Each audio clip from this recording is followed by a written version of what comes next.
கஷ்டம் ஃப்ரெண்ட்ஸ், ரொம்ப கஷ்டம். ஒன்று நல்லா காசு சேர்த்து வச்சுட்டு வாங்க, இல்லை என்னால் முடியும்னு மனசில் தைரியத்தை சேர்த்து வச்சுட்டு வாங்க. இதுக்கு முன்னாடி இந்த மாதிரி ஒரு ட்ரெக்கிங்க்கு நான் போனதே இல்லை. யார் இந்த சிவன்? தன்னோட மனைவி சாவே இல்லாத ஒரு வாழ்க்கையை அடையணும்னு நினைச்ச சிவன் பார்வதியை யாருமே இல்லாத ஒரு குகைக்கு கூட்டிட்டு போய் ரகசியத்தை சொல்றாரு. அந்த ரகசியத்தை தெரிஞ்சுக்க தான் நம்ம போறோம். ஸோ உங்களுக்கு ஏதாவது ஒர்க் இருந்தால் அதெல்லாம் முடிச்சுட்டு ஹெட்ஃபோன் எடுத்துட்டு எங்க கூட வாங்க ஃப்ரெண்ட்ஸ், அமர்நாத் போவோம்.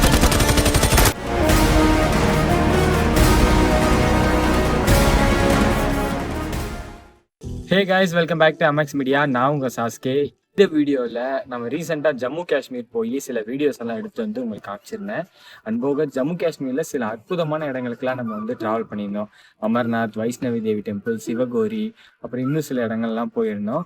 ஸோ அந்த இடங்களுக்கெல்லாம் நீங்களும் போகணுன்னா எப்படி போகணும், அது போக வந்து நாங்கள் போகும்போது என்னெல்லாம் பண்ணோம், ட்ராவலுக்கு எவ்வளோ எக்ஸ்பென்ஸ் ஆச்சு, எவ்வளோ செலவாச்சு, என்னெல்லாம் பண்ணோம் அப்படிங்கிறத மொத்தமாக ஒரு வீடியோவாக லாஸ்ட்டில் சொல்லன்னு சொல்லியிருந்தேன் இல்லையா. இந்த இடத்துக்கு எப்படி வந்தோம் அப்படிங்கிறத லாஸ்ட் வீடியோ நீங்கள் தெளிவாக பார்ப்பீங்க.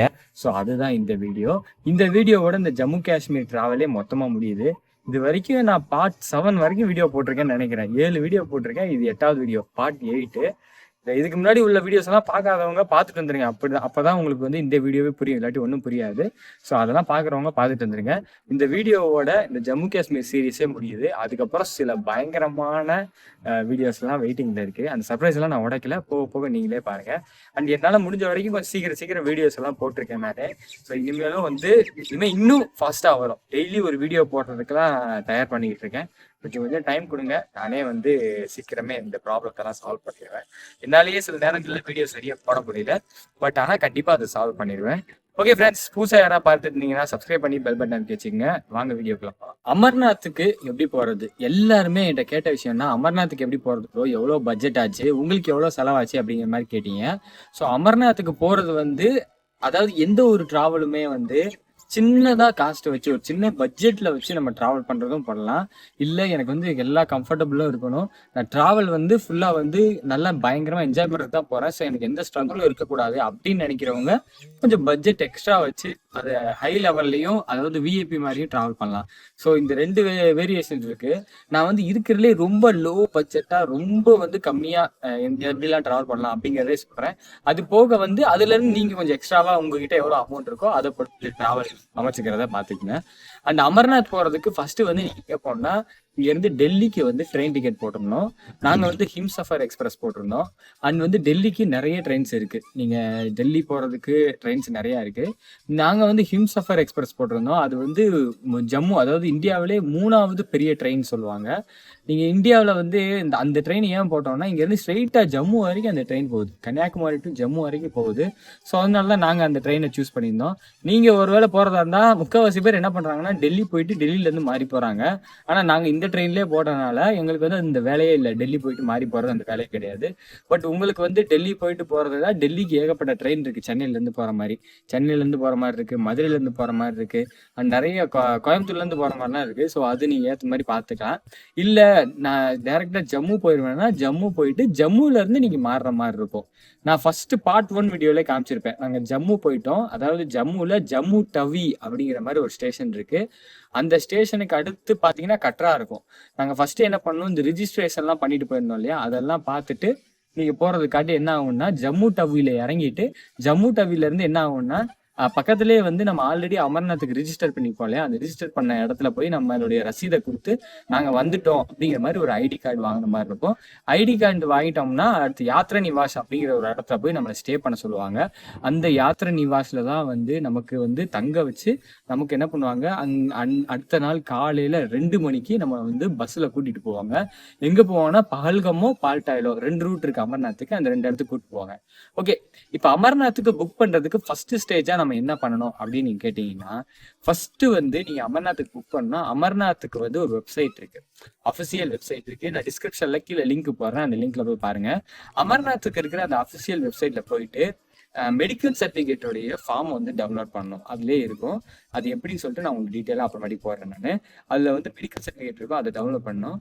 அப்புறம் டேட் ஓப்பன் பண்ணுவாங்க. இது எப்போ ஓப்பன் பண்ணுவாங்கன்னா, அமர்நாத்துக்கு வந்து அனுமதி பண்ணுறதுக்கு ஜூன் மாதம் லாஸ்ட்லேருந்து ஆகஸ்ட் மாதம் லாஸ்ட் வரைக்கும் ஓப்பன் பண்ணுவாங்க. எனக்கு தெரிஞ்சு ஒரு 40 நாள் அந்த மாதிரி இருக்கும் நினைக்கிறேன். 40 நாள் அது 2 மாதம் இருக்கும். இந்த 2 மாதம் வந்து ஃபுல்லாக வந்து அமர்நாத்துக்கு அனுப்புவாங்க.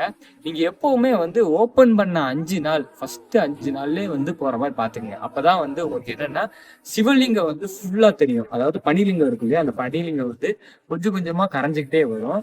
ஸோ வந்து நீங்கள் மொதல் 5 நாளில் போனீங்கன்னா பனிலிங்கத்தை ஓரளவுக்கு பெருசாக பார்த்துடலாம். இல்லாட்டி அதுக்கப்புறம் வந்து உங்களுக்கு பனிலிங்கம் தெரியாது. நாங்கள் போகிறப்போ பனிலிங்கம் தான் வந்து ரொம்ப கரைஞ்சி வச்சுங்க, கொஞ்சோண்டு தான் இருந்துச்சு. ஸோ எல்லாத்தையும் கேட்கும்போது அவங்களே சொன்னேன், ஏன்னா நாங்கள் போனதே ஒரு 10 நாள் 15 நாள் கழிச்சு தான் போனோம். 10 நாளில் போயிட்டாங்க. ஆனால் நாங்கள் போகிறதுக்கே வந்து கரைஞ்சிச்சு. எங்களுக்கு அப்புறம் போனவங்களாம் நம்ம யோசிச்சு பாருங்க எப்படி இருந்திருக்கும்னு சொல்லிட்டு. ஸோ அதனால என்னன்னா, நீங்க முடிஞ்ச அளவு ஆரம்பத்திலே அமர்நாத் ஓபன் பண்றாங்க, அதாவது 2025 லாஸ்ட்ல 2025 ஜூன் லாஸ்ட்ல வந்து அமர்நாத் ஓபன் பண்ணுவாங்க. அப்ப ஸ்டார்டிங்லேயே போற மாதிரி பாத்துக்குங்க. அப்பதான் வந்து உங்களுக்கு வந்து அந்த பனிலிங்கம் வந்து கரைஞ்சிடாது. பனிலிங்கம் வந்து நல்லா பெருசா இருக்கிறதோட நீங்க பாத்துக்கலாம். நம்மளுக்கு போன உடனே ஒரு திருப்தி இருக்கு, அப்பனா நம்ம சூப்பரா பாத்துக்கிறோம், நல்ல காட்சி அப்படிங்கிற மாதிரி. ஸோ வந்து நீங்க என்னன்னா, ஓபன் பண்ண உடனே புக் பண்றதுக்கு என்ன பண்ணணும்னா, அமர்நாத்தோடைய அஃபிஷியல் வெப்சைட் இருக்கும், டிஸ்கிரிப்ஷன்ல போட்டிருக்க அந்த லிங்க், அந்த வெப்சைட்டுக்கு போயிட்டு அங்க வந்து டேட்ஸ் கொடுத்துருப்பாங்க. இந்த டேட்ஸ் எல்லாம் வந்து இந்த எத்தனாம் தேதி ஓபன் பண்றாங்க அப்படிங்கறத அதை நீங்க முன்னாடி செக் பண்ணிட்டே இருங்க. அந்த வெப்சைட்லயே மெடிக்கல் சர்டிபிகேட்டான ஒரு ஃபார்ம் கொடுப்பாங்க. அந்த ஃபார்மை டவுன்லோட் பண்ணி பிரிண்ட் அவுட் போட்டு வச்சுக்கோங்க. அப்புறம் எந்தெந்த டாக்டர் கிட்ட எல்லாம் நீங்க வந்து மெடிக்கல் சர்டிபிகேட் வாங்கணும் அப்படிங்கிறதுக்கான ஒரு டீட்டெயில்ஸ்க்கான ஒரு பேஜும் கொடுத்துருப்பாங்க. அந்த பேஜ்ல போய் நம்ம தமிழ்நாடை பார்த்தீங்கன்னா, தமிழ்நாடுல ஒவ்வொரு ஊருக்குமான ஒவ்வொரு டிஸ்ட்ரிக்டுக்குமான டாக்டர்ஸ் சில பேர் கொடுத்துருப்பாங்க. இப்போ கோயம்புத்தூர்னு பார்த்தீங்கன்னா பொள்ளாச்சி எல்லாமே அதோட சேர்ந்து வந்துடும். அப்புறம் நீங்கள் ராமநாதபுரம் பார்த்தீங்கன்னா மதுரை வரும்னு நினைக்கிறேன், மதுரை வரும். ஸோ சென்னையிலலாம் டாக்டர்ஸ் இருக்காங்க. நாங்கள் வந்து கோயம்புத்தூரில் உள்ள டாக்டர்கிட்ட தான் போய் பார்த்தோம். நாங்கள் போய் அந்த டாக்டர் யாருன்னு செக் பண்ணிட்டு 2 பேர் அலோவ் பண்ணியிருந்தாங்க. அதில் ஒரு டாக்டர் எங்களால் ரீச் பண்ண முடியல. ஆனால் இன்னொரு டாக்டர் வந்து அவர் ரொம்ப ரொம்ப தங்கமானவருங்க. அவர்கிட்ட வந்து எங்கன்னா நாங்கள் போய் நேரில் போய் பேசும்போது எங்களுக்காண்டி பொறுமையாக இருந்து அந்த ஃபுட்டேஜ் எல்லாம் உங்களுக்கு நான் போடுறேன். பொறுமையாக இருந்து அவர் வந்து பக்காவாக வந்து எங்களுக்கு என்னென்ன பண்ணணும் எல்லாமே ரிஜிஸ்ட்ரேஷன் வந்து எல்லாமே சொல்லி கொடுத்து, கடைசியில் நாங்கள் போய் அந்த மெடிக்கல் சர்டிஃபிகேட்டை வாங்கிட்டு வந்து அவர்கிட்ட சைன் வாங்குற வரைக்கும் சைன் பண்ணி கடைசியில் எந்திரிச்சு நின்று நமக்கு வந்து நல்லா வேண்டி பார்த்து, நீங்கள் கோயில் காரியத்துக்காண்டு போறீங்க நல்லபடியாக போயிட்டு வாங்கன்னு வேண்டி கொடுத்துட்டு போனார். ஸோ அது வந்து உண்மையிலேயே வந்து ரொம்ப சந்தோஷமா இருந்துச்சு. அமர்நாத் யாத்திரைக்கு வந்து அரசாங்கம் வந்து ஒவ்வொரு மாவட்ட அளவிலையும் ஒரு குறிப்பிட்ட மருத்துவர்களை தேர்வு செய்து அவர்கள் மூலமாக சான்றிதழ் பெறக்கூடிய ஒரு ஏற்பாடு செய்திருக்காங்க. அந்த வரிசையில் வந்து ஒரு 40 பேர் இருக்காங்க. நான் அதில் ஒரு 8வது இடத்துல இருக்கேன். நான் வந்து கவர்மெண்ட் மெடிக்கல் காலேஜ் இஎஸ்ஐ ஹாஸ்பிட்டலில் இருப்பிட மருத்துவ அலுவலராக இருக்கிறேன். கோவை மாவட்டத்தில் இந்த மருத்துவக் கல்லூரி இருக்குது. எல்லா இடங்களிலிருந்தும், குறிப்பாக சில நேரங்களில் பார்த்திங்கன்னா கேரளாவிலிருந்து கூட என்னை வந்து தொடர்பு கொள்கிறாங்க. ஒருத்தர் வந்து சென்னையிலேருந்து தொடர்பு கொண்டார்.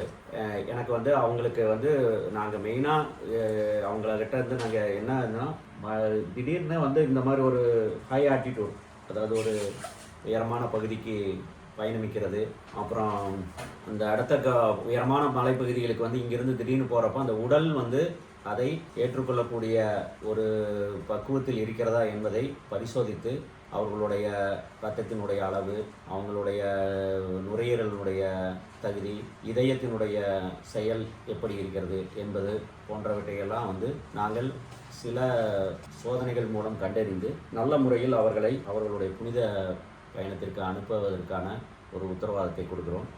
அப்படி அனுப்பி போன முறை என்னிடம் ஒரு 32 பேர் வாங்கிட்டு போனாங்க. அவங்க எல்லாருமே திரும்பி நல்லபடியாக வந்து தான் சொன்னாங்க.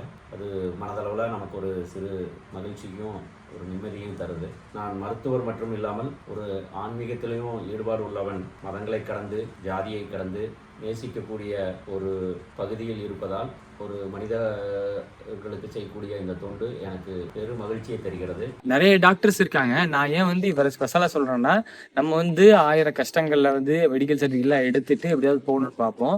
ஸோ சில பேர் நம்ம மெடிக்கல் சர்டிஃபிகேட் வாங்கும்போது கொஞ்சம் முகத்தையும் காப்பிச்ச டாக்டர்ஸ் எல்லாம் இருக்காங்க. பட் இவர் அந்த விதத்துல வந்து நீ கோயில் காரியத்துக்கு போறீங்க பார்த்து போங்கன்னு பெரியவங்க வயசானவங்க எல்லாம் வந்து வாங்கிட்டு போயிட்டு இருந்தாங்க. அவங்களுக்கெல்லாம் வந்து உட்காந்து பொறுமையா டீட்டெயிலா வந்து பார்த்து சொல்லி கொடுத்துட்டு இருந்தாரு. ஸோ அதனால அவர்கிட்ட வந்து நான் போனேன். ஸோ நீங்க வந்து அவர் வந்து வேற ஊருக்காரவங்க வந்து மெடிக்கல் சர்டிஃபிகேட் கேட்கும் போதும் அவங்களையும் செக் பண்ணி ப்ராப்பரா போட்டுலாம் கொடுத்தாரு. ஸோ அது வந்து உண்மையிலேயே அவரை பார்க்கல பெருமையா இருந்துச்சு. அன்னைக்கு வந்து நாங்க ஏப்ரல் லாஸ்ட்டோ எப்பயோ வந்து புக் பண்ணோம். புக் பண்ணும்போதே வந்து முன்னாடியே புக் பண்ணி வச்சிட்டோம். ஏன்னா டிக்கெட் கிடைக்காது அப்படிங்கறதுக்காண்டி நாங்க வந்து ஏப்ரல்லையே ஜூலை மாசம் 10ஆம் தேதிக்கு புக் பண்ணோம். ஸோ பாத்துங்க நாங்க எவ்வளவு ஒரு மாசத்துக்கு முன்னாடியே புக் பண்ணிட்டு வந்துட்டு. ஆமா 2 மாசத்துக்கு முன்னாடியே புக் பண்ணிட்டோம். சாரி 2 மாசத்துக்கு முன்னாடியே நாங்க புக் பண்ணிட்டோம். அது முடிச்சுட்டு அப்புறம் தான் வந்து கொஞ்ச நாள் வெயிட் பண்ணி தான் அமர்நாத் டிராவல் ஸ்டார்ட் பண்ணோம். ஸோ நீங்க என்னன்னா ஃபர்ஸ்ட் வந்து மெடிக்கல் சர்டிஃபிகேட் கூகுள்ல கொடுக்குற அந்த வெப்சைட்ல கொடுக்குற மெடிக்கல் சர்டிஃபிகேட் ஃபார்மை டவுன்லோட் பண்ணிட்டு அந்த ஃபார்மை போய் பிரிண்ட் அவுட் போட்டு அந்த ஃபார்மை எடுத்துக்கிட்டு டைரக்டா நீங்க என்ன பண்ணணும், மெடிக்கல் சர்டிஃபிகேட் எடுக்கிறதுக்கான டாக்டர் நேம் கொடுத்துருந்தாங்க இல்லையா, அந்த டாக்டர் அவங்க என்னென்ன டெஸ்ட் எடுக்கணும்னு உங்களுக்கு எழுதி கொடுப்பாங்க. அதாவது இசிஜி டெஸ்ட் எடுக்க சொல்லுவாங்க, பிளட் டெஸ்ட் எடுக்க சொல்லுவாங்க, அப்புறம் ஃபுட் பாடி செக்அப் மாதிரி டெஸ்ட் எடுக்க சொல்லுவாங்க. ஸோ அவங்க டாக்டர் என்னென்ன சொல்றாங்கிறத ஃபர்ஸ்ட் கேட்டுட்டு அதுக்கப்புறம் நீங்க போனீங்கன்னா அந்த டெஸ்ட் எல்லாம் நீங்க கவர்மெண்ட் ஹாஸ்பிட்டலே எடுக்கலாம். கவர்மெண்ட் ஹாஸ்பிட்டல் எடுத்தீங்கன்னா ஒரு 500 ரூபா வரும். நீங்க பிரைவேட்ல போய் எடுத்தீங்கன்னா 2500 ரூபால இருந்து எக்ஸ்ட்ரா, அதாவது 2500 ரூபாய்க்கு மேலதான் வரும். ஸோ அது வந்து உங்களுடைய விருப்பம். கவர்மெண்ட் ஹாஸ்பிட்டல்னா கொஞ்சம் லேட் ஆகும் உங்களுக்கு எடுக்கிறதுக்கு. பிரைவேட் ஹாஸ்பிட்டல் போனீங்கன்னா 2500 ரூபாய் சீக்கிரம் முடிஞ்சிடும். 2500 ரூபா அதுக்கு மேலேயே வந்து வரும். நீங்க எந்த ஹாஸ்பிட்டல்ல போறீங்களோ அதை பொறுத்து. அங்க போய் நீங்க இந்த ஃபார்மை கொடுத்தீங்கன்னா அவங்களே ஃபில்அப் பண்ணி எல்லாத்தையும் அந்த ஃபார்ம் கொடுக்கக்கூடாது, சாரி, உங்களுக்கு இந்த டெஸ்ட் எடுத்த எல்லா ரிப்போர்ட் வரலையும் அந்த ரிப்போர்ட் எடுத்துக்கிட்டு இந்த டாக்டர்கிட்ட வரணும். இந்த அமர்நாத் வந்து வெப்சைட்ல குறிப்பிட்டிருக்காங்க இல்லையா, இவங்ககிட்ட போய் மெடிக்கல் சர்டிஃபிகேட் வாங்கிட்டு வாங்கன்னு. அந்த டாக்டர்கிட்ட வந்து இந்த எக்ஸ்ரே ரிப்போர்ட்டு, இந்த நீங்க மெடிக்கல் செக் பண்ண எல்லா ரிப்போர்ட்டையும் காமிச்சீங்கன்னா அவங்க செக் பண்ணிட்டு உங்களையும் கொஞ்சம் பாடியெல்லாம் செக் பண்ணிட்டு நீங்க கொண்டு வர்ற அந்த வெப்சைட்ல இருந்து டவுன்லோட் பண்ண அந்த ஃபார்ம் இருக்கு, அந்த ஃபார்ம்ல ஃபுல்லா டீடைல்ஸ் எழுதி சைன் பண்ணி உங்களுக்கு வந்து கொடுத்துருவாங்க. மெடிக்கல் சர்டிஃபிகேட் வந்து உங்களுக்கு இதாயிடுச்சு. இப்ப இந்த மெடிக்கல் சர்டிஃபிகேட் எடுத்துட்டு ஜேகே பேங்க், அதாவது ஜம்மு காஷ்மீர் பேங்க் வந்து பிரான்ச் எங்க இருக்குன்னு சர்ச் பண்ணுங்க தமிழ்நாட்டுல. எனக்கு தெரிஞ்சு சென்னையில இருக்கு, கோயம்புத்தூர்லயும் இருக்கு. நாங்க வந்து கோயம்புத்தூர்ல தான் பார்த்தோம். தமிழ்நாட்டுல வேற எங்கெங்க இருக்குன்னு தெரியல, அதை சர்ச் பண்ணிக்கோங்க. ஜம்மு காஷ்மீர் பேங்க், ஜேகே பேங்க்னு சொல்லுவாங்க. இந்த பேங்க்குக்கு போனீங்கன்னா நீங்க வெப்சைட்ல போயிட்டு நீங்களே வந்து இந்த மெடிக்கல் சர்டிஃபிகேட்டை வச்சுட்டு ஸ்கேன் பண்ணி நீங்களே கூட வெப்சைட்ல போய் அப்ளை பண்ணலாம். ஆனா இல்லாட்டி நீங்க பேங்க்குக்கு போய் அப்ளை பண்ணலாம். நாங்க பேங்க்குக்கு போய் தான் அப்ளை பண்ணோம். ஸோ ஜேகே பேங்க் எங்க இருக்குன்னு பார்த்து போங்க. நாங்க வந்து கோயம்புத்தூர்ல இருக்கிற ஜேகே பேங்க்குக்கு போனோம். அங்க போனோன்னே அங்க ஒரு பிரதர் இருந்தாரு, அமர்நாத்துக்கு அப்ளை பண்ணோம், இந்த இருக்கு மெடிக்கல் சர்டிஃபிகேட் அப்படிமா சொன்னோடனே அவங்க பார்த்துட்டு என்ன பண்ணிட்டாங்க, அவங்க ஃபார்ம் எல்லாம் அவங்களே ஒரு ஃபார்ம் கொடுத்தாங்க. அந்த ஃபார்ம் எல்லாம் ஃபில்அப் பண்ணிட்டு அதுல வந்து கார்டியன் நம்பரு, நம்ம யாரு, நம்மளுடைய ஆதார் கார்டு, எல்லா டீட்டெயில்ஸையும் போட்டு ஜெராக்ஸ் எல்லாம் போட்டு பின் பண்ணி அவங்களுக்கு உள்ள கொடுத்தோம்னா அவங்க ஒரு சின்ன சார்ஜ் வாங்கினாங்க. எனக்கு தெரிஞ்சு 200 ரூபாவோ இல்லை 150 ரூபாவோ இல்லை 500 ரூபாவோ என்னமோ வாங்கினாங்க. அந்த டிக்கெட் வாங்கினதோட ரெஜிஸ்ட்ரேஷன் முடிஞ்சு. அதாவது ஆன்லைன்ல உங்களுடைய ரெஜிஸ்ட்ரேஷன் இருந்துச்சு. அதாவது பேங்க்ல போய் நீங்க ஆஃப்லைனா பண்ணிருப்பீங்க, பேங்க்காரவங்க வந்து உங்களுக்கு வந்து ஆன்லைன்ல ரெஜிஸ்டர் பண்ணிடுவாங்க. ரெஜிஸ்டர் பண்ணி ஒரு ஃபார்ம் கொடுப்பாங்க. அந்த டிக்கெட் ரொம்ப ரொம்ப இம்பார்ட்டன்ட். ஒரு சின்ன ஃபார்ம் மாதிரி கொடுப்பாங்க. அந்த ஃபார்ம்ல உங்க போட்டோல இருந்து நீங்க அமர்நாத்துக்கு எந்த ரூட் வழியா போறீங்க அப்படின்னு அவங்களே கேட்பாங்க. பேங்க்ல ரெஜிஸ்டர் பண்ணுவாங்க. நீங்க பகல்கம்மா பால்டால் ரூட்டா 2 ரூட் இருக்குன்னு கேட்பாங்க. நீங்க எந்த ரூட்டை சொல்றீங்களோ அந்த ரூட்டை போட்டு டிக்கெட் போட்டு கொடுத்துருவாங்க. அந்த டிக்கெட்டை நீங்க பத்திரமா வச்சுக்கணும்.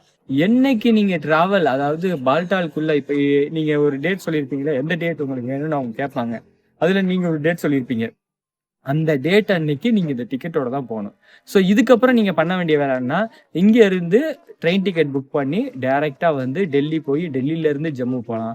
அல்லது ஜம்மு போயிட்டு ஜம்மு டவிக்கு ஸ்ட்ரெயிட்டா ட்ரெயின் இருக்கு, அந்த ட்ரெயின்ல ஏறி நீங்க போய் ஜம்மு டவியில இறங்கிட்டு அங்க இருந்து நீங்க என்ன பண்ணலாம், நேரா யாத்ரா நிவாஸ் இருக்கு, யாத்ரா நிவாஸுக்கு போகலாம். யாத்ரா நிவாஸ் வந்து வேற சில இடங்கள்ல போடுவாங்களா என்னன்னு தெரியல. ஆனா நாங்க போகும்போது ஒரே இடம் தான் போட்டிருந்தாங்க. அந்த யாத்ரா நிவாஸ்க்கு வந்து நீங்க என்ன பண்ணணும்னா ஜம்மு டவி போய் இறங்குனீங்கன்னா அங்கேயே வந்து பேஸ் கேம்ப் வாசல்ல ஆளுங்க இருப்பாங்க.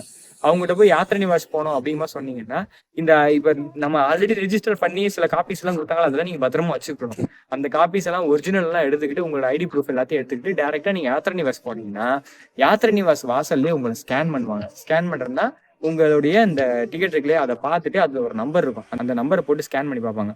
பார்த்தீங்கன்னா என்ன பண்ணுவாங்க, அங்கேயே வந்து மேலே என்ன ஆகும், உங்களுடைய ஃபோட்டோஸ்லேருந்து டீட்டெயில்ஸ்லேருந்து எல்லாமே வந்துடும். நீங்கள் ஜம்மு தவியில் இறங்கின உடனே வந்து ஃபஸ்ட்டு யாத்ரா நிவாஸுக்கு போகிறதுக்கு முன்னாடியே பக்கத்துலேயே ஒரு ரிஜிஸ்ட்ரேஷன் இருக்கும். அங்கே போய் இந்த டிக்கெட்டை கொடுத்தீங்கன்னா உங்களுக்கு என்ன பண்ணிடுவாங்க, ஒரு கார்டு கொடுத்துருவாங்க. அந்த கார்டை வாங்கிக்கிட்டு தான் நீங்கள் அதுக்கப்புறம் தான் யாத்ரா நிவாஸே போகணும். அந்த கார்டு எதுக்குன்னா யாத்ரா நிவாஸ்க்குள்ளே நுழையும் போது ஒரு என்ட்ரியை செக் பண்ணுற கார்டு மாதிரி. இந்த கார்டு தான் வந்து அதாவது ஃபுல் அண்ட் ஃபுல்லி நீங்கள் அமர்நாத் ஃபுல்லாமே இந்த கார்டை தான் யூஸ் பண்ண போறீங்க. நீங்கள் அமர்நாத் வீடியோவில் ஃபுல்லாக பார்த்தீங்கன்னா நான் ஒரு கார்டை போட்டுக்கிட்டே சுற்றிட்டு இருப்பேன். ஏன்னா வந்து இன்கேஸ் ஏதாவது லேண்ட் ஸ்லைடிங்கோ இல்லை ஏதாவது ஒரு ப்ராப்ளம், நான் இப்போ பேசிக்கிட்டே இருக்கேன், இப்போ அமர்நாத்தில் இருக்கேன்னு வச்சுங்களேன், இப்போ நான் போயிட்டே இருக்கல திடீர்னு ஏதாவது பேரழிவு ஏதாவது ஏற்பட்டுச்சு, ஏதாவது ஒன்று ஆயிடுச்சுன்னா என்னால் செத்து போனால் என்னால் எந்திரிச்சு வந்து என் பேர் இது, நான் தான் முகேஷ், நான் வந்து இந்த ஊருக்காரன் அப்படி இப்படின்னு சொல்ல முடியாது இல்லையா. ஸோ வந்து டக்குன்னு நம்ம உடம்புல கார்டு எங்கே இருக்குது, கார்டை பார்ப்பாங்க, கார்டு இருந்துச்சுன்னா டக்குன்னு எடுத்துகிட்டு ஆதார் கார்டு அதெல்லாம் டீட்டெயில்ஸ் எல்லாம் விட இந்த கார்டை அடிச்சாங்கன்னா இவங்க எங்கே ரிஜிஸ்டர் பண்ணாங்க என்ன ஏது டீட்டெயில்ஸ் எல்லாமே டக்குன்னு வந்துடும். ஸோ அந்த கார்டு கொஞ்சம் அவங்களுக்கு சிம்பிளாக இருக்கிறதுனால அதை எடுத்துப்பாங்க. ஸோ அதனால தான் அந்த கார்டு வந்து ரொம்ப ரொம்ப இம்பார்ட்டன்ட். ஸோ அதை போட்டு ரிஜிஸ்டர் பண்ணி நம்ம யாத்ரா நிவாஸுக்கு போயிடுவோம். அது போக அந்த கார்டை வந்து ஸ்கேன் பண்ணாலே நம்ம ஆதார் கார்டு டீட்டெயில்ஸ்லேருந்து எல்லாமே நம்பர்லேருந்து எல்லாமே வந்துடுது. அண்ட் யாத்ரா நிவாஸில் அனுமதி பண்ணுறதே யாத்ரா நிவாஸுக்குள்ளே போகணுன்னா அந்த கார்டு தான் ரொம்ப ரொம்ப முக்கியம். ஸோ அந்த கார்டை யூஸ் பண்ணி நம்ம யாத்ரா நிவாஸுக்குள்ளே போயிட்டோம்னா அன்றைக்கி நம்ம அங்கே தங்கிக்கலாம். அங்கே வந்து நம்ம தங்குறதுக்கு பெட்டு வாங்குறது, அங்கே சாப்பாடெல்லாம் ஃப்ரீ, ஃபுல் சாப்பாடு ஃப்ரீ, சாப்பாடு என்ன டீ என்ன எல்லாமே ஃப்ரீ. நீங்கள் வந்து நல்லா வாங்கி சாப்பிட்லாம். பட் ஆனால் கொஞ்சம் பார்த்து சாப்பிடுங்க. நான் வரேன் அந்த சாப்பாடு விஷயத்துக்கு வந்து அப்புறமாட்டிக்கு வரேன் நான். ஸோ வந்து நீங்கள் அந்த அங்கே உள்ளே இருக்கிற ஜூஸு இதெல்லாம் அந்த நார்மல் ப்ராடக்ட்ஸ் இருக்கும் இல்லையா, ஜூஸு அப்புறம் மற்றதெல்லாம் வந்து சேல்ஸ் பண்ணுறது தான். பட் சில பேர் அதுலேயுமே ஃப்ரீயாக கொடுப்பாங்க, ஃப்ரூட்டி ஜூஸ்லாம் ஃப்ரீயாக கொடுப்பாங்க. ஸோ அதெல்லாம் வந்து கொஞ்சம் தானம் பண்ணுற மாதிரி சில பேர் பண்ணுவாங்க. அது கொஞ்சம் பார்த்து வாங்க. சில பேர் ஃப்ரீயாக தராங்கன்னு சொல்லி வாங்கி குடிச்சிட்டு அப்புறம் காசு கொட்ட வேண்டியது இருக்கும், அதையும் பார்த்துங்க. அண்ட் ஃபைனலி நீங்கள் அங்கே தங்கின பிறகு அடுத்த நாள் காலையில் எந்திரிச்சு 2 மணிக்கே வந்து நீங்கள் வந்து பஸ் உங்களுக்கு ரெடியாக இருக்கும். உங்களுக்கு எந்த பஸ் அப்படிங்கிறது வந்து நீங்கள் போய் புக் பண்ணணும். அந்த யாத்ரா நிவாஸ்லேயே பஸ்ஸுக்கு புக் பண்ணணும். அது ஒரு 500 ரூபா என்னமோ வரும், 500 ரூபா அல்லது 1000 ரூபா அந்த மாதிரி வரும். 500 ரூபா வராது, எனக்கு தெரிஞ்சு 1000 ரூபா வராது. ஆனால் உங்களுக்கு தெரிஞ்சு ஒரு 550 ரூபாவா இல்லை என்னமோ வந்துச்சு. ஸோ எங்கே இருந்துன்னா யாத்ரா நிவாஸ்லேருந்து பால்டால் போகிறதுக்கோ அல்ல பஹல்காம் போகிறதுக்கோ இந்த 2 ரூட்டுக்கும் தனித்தனி ரூட் இருக்குது, ஓகேவா. ஸோ இந்த பஸ்ஸை வந்து நீங்கள் அங்கே தான் போய் புக் பண்ணணும், இங்கேருந்தே புக் பண்ண முடியாது. யாத்ரா நிவாஸில் இருக்கும்போது நீங்கள் இந்த பஸ்ஸை புக் பண்ணுறதுக்கு ஒரு கியூ மாதிரி நிற்கும். அந்த க்யூவில் நின்று உங்கள் ஃபார்ம் எல்லாம் ஃபில்அப் பண்ணி உங்கள் ஐடி கார்டு நம்பர்லாம் ஃபில்அப் பண்ணி எத்தனை பேர் என்ன ஏதுன்னு போட்டு நீங்கள் கொடுத்துட்டு எந்த ரூட்டுன்னு கேட்பாங்க. அந்த ரூட்டை சொல்லிட்டீங்கன்னா அந்த ரூட்டுக்கு அடுத்த நாளுக்கான பஸ் உங்களுக்கு ரெடி பண்ணி கொடுத்துருவாங்க. அந்த பஸ்ஸில் நீங்கள் போயிட்டு டேரெக்டாக நீங்கள் ஏறி அதை நீங்கள் பஸ்ஸில் வந்து நீங்கள் உள்ளே வந்து பஸ்ஸுக்கு அடுத்த நாள் பஸ்ஸுக்கு வந்து நீங்கள் புக் பண்ணி டிக்கெட் எடுத்துட்டீங்க இல்லையா, அந்த டிக்கெட்டை வந்து நீங்க அடுத்த நாள் காலையில 2 மணிக்கே பஸ்ஸுங்கெல்லாம் ரெடியா இருக்கும். அந்த பஸ்ல டிக்கெட்டுக்கு வந்து ஒரு நம்பர் கொடுத்துருப்பாங்க, இத்தனை நம்பர் பஸ் அப்படின்னு சொல்லி. அதாவது பஸ் நம்பர் 14, 15 அந்த மாதிரி லைனா பஸ்ஸுங்கெல்லாம் நிற்கும். அங்க நீங்க டைரக்டா போய் என்ன பண்ணணும், உங்க பஸ்ஸை தேடி ஏறி உட்காந்துக்கணும். பஸ்ஸை விட்டுட்டீங்கன்னா அடுத்த பஸ் தான் உங்களுக்கு, அடுத்த நாள் பஸ் தான். ஸோ அதனால அந்த பஸ்ஸை பார்த்து ஏறி உங்க சீட் நம்பர்லாம் கிடையாது, நீங்க உங்களுக்குன்னு ஒரு சீட் இருக்கும், அந்த சீட்ல ஏறி உட்காந்துட்டீங்கன்னா அந்த பஸ் போகும். ராஜ மரியாதையோட உங்களை கூட்டு போவாங்க. முன்னாடி ஃபுல்லா ஏகப்பட்ட போலீஸ் வேனு, அது போக நம்மள மாதிரி ஏகப்பட்ட பஸ் இருக்கும். இந்த அமர்நாத் யாத்திரைக்கு போகும்போது மட்டும் அந்த ரோட்ல வந்து அமர்நாத் போற பஸ்ஸுங்க மட்டும்தான் இருக்கும், மற்ற எந்த பஸ்ஸும் இருக்காது. முன்னாடி பின்னாடி போலீஸ் வேனு, ஆர்மி வேன் இருக்கும். ஃபுல்லா ஆர்மியோட ஃபுல் செக்யூரிட்டியில தான் நம்ம போவோம். அதனால வந்து ஃபுல் அண்ட் ஃபுல்லி பயங்கரமா செக்யூரிட்டியா தான் இருக்கும். ஏன் காரணம்னா, அதுக்கு என்ன காரணம்னா ஃபுல் அண்ட் ஃபுல்லி வந்து இதுக்கு முன்னாடி அமர்நாத்துக்கு போகும்போது சில அட்டாக் எல்லாம் நடந்திருக்கு அமர்நாத்துக்கு போறப்ப. ஸோ அதனால என்ன ஆகி போச்சுன்னா, இந்த அமர்நாத்துக்கு போகும்போது மட்டும் ஃபுல் செக்யூரிட்டியா கூட்டு போறாங்க. அந்த மாதிரி வேன்ல போகும்போது இந்த மாதிரி பஸ் புக் பண்ணி ஆல்ரெடி போனவங்க. இன்னொரு விஷயம் என்னன்னா, அமர்நாத்துக்கு கூட்டு போறதுக்கு நிறைய ஏஜென்ட்டுங்க இருக்காங்க. அவங்கெல்லாம் நிறைய பேர் கூட்டு போறாங்க. சில பேர் சூப்பரா பண்ணிட்டு இருக்காங்க, அவங்கள எந்த குறையும் சொல்லலை. ஏன்னா நானே வந்து ஒரு ஏஜென்ட் மாதிரி டிராவல்ஸ் எல்லாம் வச்சு நான் நிறைய பேர் கூட்டு வந்துட்டு இருக்கேன். ஆனா ஒரு ஏஜென்ட் வந்து ஏதோ வந்து காசு பெருசா வாங்கிட்டு ஒரு 80,000 ரூபாய் கிட்ட ஒரு பேக்கேஜ் மாதிரி போட்டு ஒரு ஆளுக்கு 80,000 ரூபாய் கிட்ட வாங்கி கூட்டு போறேன்னு சொல்லிட்டு ஒருத்தவங்களை வந்து விட்டுட்டாங்க. அவங்க பேசின ரெக்கார்டிங் கூட இருக்கு, நான் அதை போடுறேன் கேளுங்க. பண்ணுங்க. தயவு செஞ்சு ஏஜென்ட் ஒருத்தவங்க கூட்டு போறாங்கன்னா நல்லா அவங்க அதுக்கு முன்னாடி வந்து டிராவலாம் கூட்டு போயிருக்காங்களா, சேஃபா கூட்டு போவாங்களான்னு நம்பிக்கு போங்க. ஏன்னா நீங்க வந்து உங்களை நம்பி நீங்க ஒரு ஏஜென்ட்டை நம்பி போறீங்கன்னா ஸோ அவங்க வந்து அவங்க கரெக்டானவங்களாலும் செக் பண்ணிட்டு போங்க. ஏன்னா எங்ககிட்ட அங்கே ஒருத்தவங்க பேசினாங்க, ஸோ இவ்வளோ அமௌண்ட் கொடுத்தும் எங்களுக்கு சரியான கவனிப்பு இல்லைங்கிற மாதிரி இருந்துச்சு. அந்த மாதிரி யார்ட்டும் நீங்கள் சிக்கிக்காம சேஃபாக வந்து போயிட்டு. ஓகே ஃப்ரெண்ட்ஸ், இந்த வீடியோ உங்களுக்கு பிடிச்சிருக்குன்னு நினைக்கிறேன். அண்ட் நிறைய டீட்டெயில்ஸ் உங்களுக்கு நான் கொடுத்துருக்கேன் இந்த வீடியோவில். இதெல்லாம் வந்து ஒரு வேளை பத்தலை, இன்னும் வந்து இந்த இடத்துல எங்களுக்கு குழப்பம் இருக்கு ப்ரோ அப்படிங்கிற மாதிரி உங்களுக்கு ஏதாவது டவுட்ஸ் இருந்துச்சுன்னா இந்த வீடியோ கீழே கமெண்ட் பண்ணுங்க. நான் கமெண்ட் எல்லாத்தையும் படிச்சுட்டு முடிஞ்சளவு ரிப்ளை பண்ணுறேன். அண்டு இல்லை இன்னும் நிறைய சந்தேகங்கள் இருக்குன்னா எனக்கு தெரிஞ்சு வந்து அடுத்த ஒரு வீடியோவை கூட போட ட்ரை பண்ணுறேன். ஆனால் வந்து எனக்கு தெரிஞ்சு நான் ஃபுல்லாகவே கவர் பண்ணியிருப்பேன்னு நினைக்கிறேன். ஓகே ஃப்ரெண்ட்ஸ், கண்டிப்பாக நீங்கள் வந்து ஜம்மு காஷ்மீர் போகிறீங்கன்னா கொஞ்சம் சேஃபாக போயிட்டு வாங்க. அண்ட் வாழ்த்துக்கள். அடுத்து அமர்நாத்துக்கு வந்து நீங்கள் போகணும்னு நினச்சிங்கன்னா நான் சொன்ன இந்த ரூல்ஸ் எல்லாம் கரெக்டாக ஃபாலோ பண்ணுங்கள். கண்டிப்பாக வந்து உங்களுக்கும் டிக்கெட் கிடைக்கும். நம்ம வந்து அந்த செயல் வந்து இறங்காத வரைக்கும் தான். இறங்கிட்டோம்னா எதுவாக இருந்தாலும் ஈஸியாக பிடிச்சிடும். நம்ம நல்லா போக முடியாது அப்படிங்கிற மாதிரி யாரும் நினைக்காதீங்க. ஓகே ஃப்ரெண்ட்ஸ், மீண்டும் ஒரு அற்புதமான வீடியோ சந்திப்போம். பாய்.